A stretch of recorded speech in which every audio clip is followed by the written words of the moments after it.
Hey everyone, I'm here at the Stony Point State Historic Site, the site of a battle in 1779 between the Continental Forces and the British Army.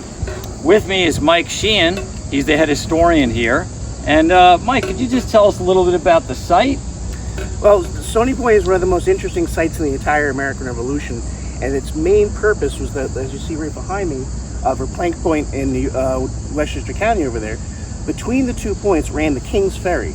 So anyone who was in possession of Stony Point was in possession of the King's Ferry, a critical crossing of the Hudson River at the time.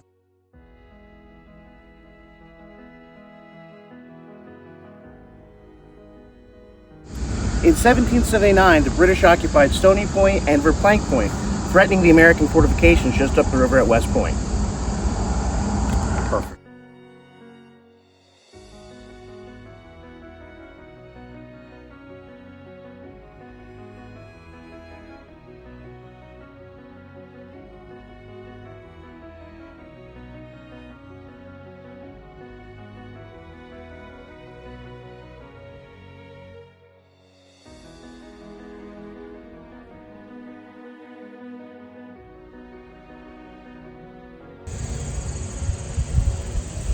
One of the things that you see at Stony Point is the actual topography that existed at the time of the battle. So the British are going to take advantage of these natural geographic forms. So Mike, can you tell me a little bit about the fortifications that the British built here? Well, as you can see, there's plenty of stone where Stony Point gets its name from, and the British built a series of earthworks, specifically artillery batteries, right into the stone, utilizing them. In addition, they felled all the trees that were here and created 2 rows of abattis, almost like a 18th century barbed wire, and brought in 15 pieces of artillery to defend them. So it was definitely a stronghold for the British Army. At least the detachment that was here felt rather comfortable behind these fortifications.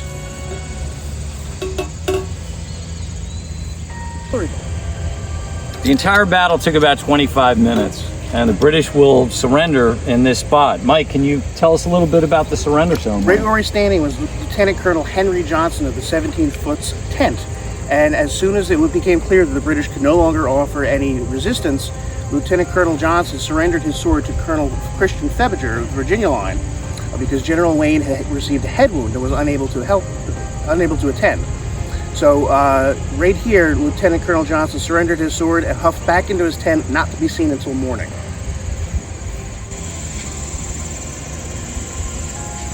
Battle of Stony Point highlights the new professionalism of the American Army.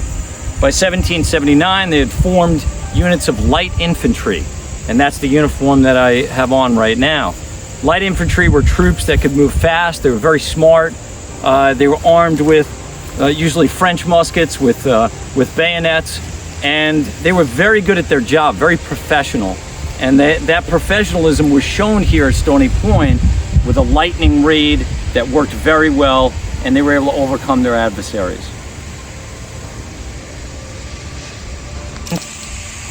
At about 12:45 a.m., the American columns on either side are able to pierce the British defenses.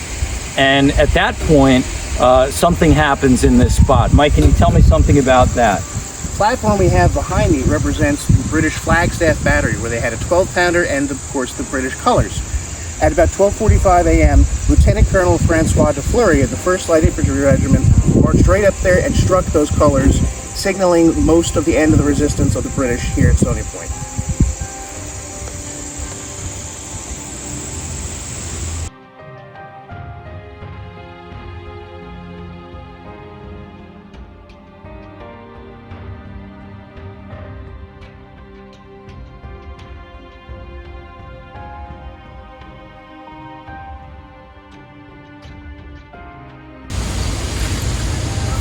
When you come to these battlefields and you come and visit, you can still see the ground where all this happened.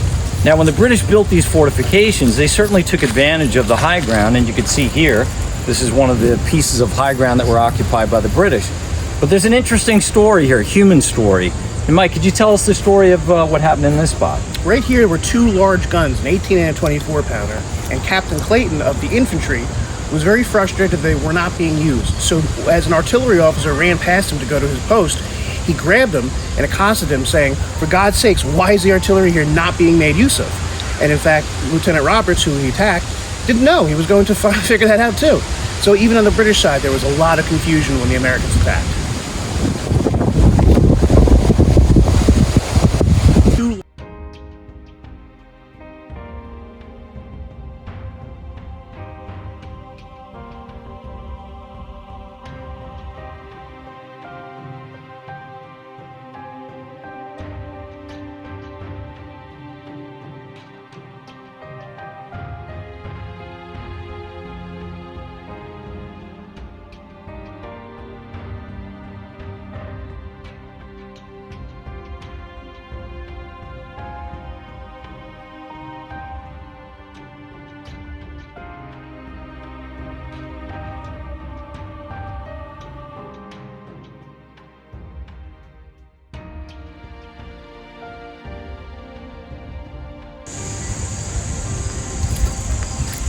Now, the attack that occurred here in July of 1779 was a night attack, and it was 3 columns that were actually going to be involved in this fight.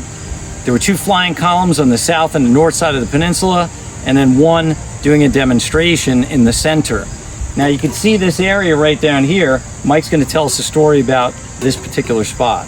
This was called Flesh Number 1, and here was a 12-pounder under the command of Lieutenant William Horton of the artillery. So as soon as the attack began and the noise of the muskets went off, he began firing his piece out towards the swamp.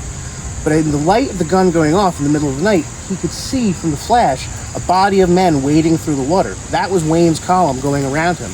But there was nothing he could do because he could not fire his gun at such a low angle. Spot.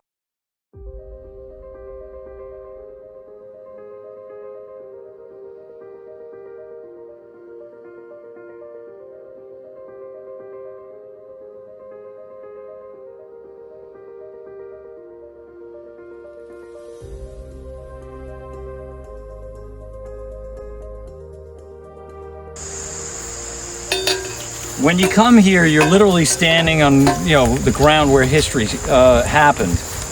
This is the site of the attack of the southern column of the American forces. So, Mike, can you tell me something about this area?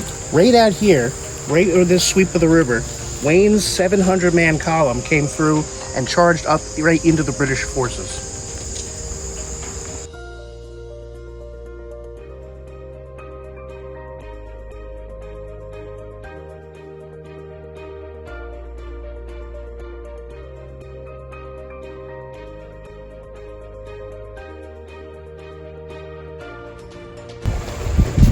So if you were standing here on the night of July 16th, 1779, you would have been where the American column marched to victory.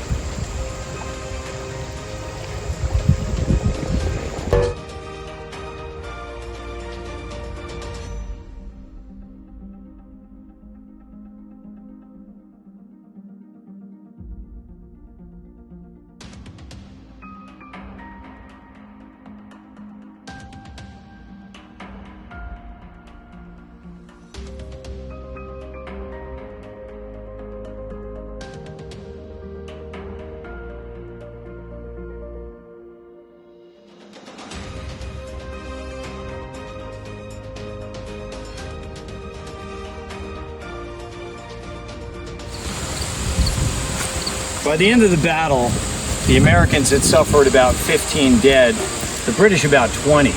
So, Mike, can you tell us about this spot? In the 1950s, a storm washed out some bones, and after an initial investigation, it was found that they were, in fact, 2 British soldiers killed the night of the Battle of Stony Point. 2 members of the 17th Regiment were identified with buttons that were found on their grave, and the British Legion out of New York City helped reinter them here where they still lay.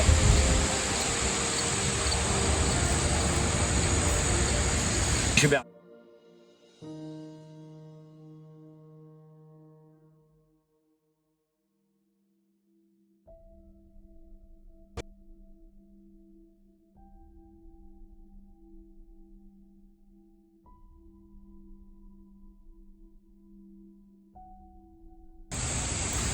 the American commander at the Battle of Stony Point was a guy named Mad Anthony Wayne. And he and Washington came up with a very aggressive plan. The attack would be at night. It would be 3 columns of light infantry. And this is a rare occurrence in the American Revolution, a night attack, but they wanted the element of surprise. They told their men not to load their muskets and go in with bayonets, and it worked.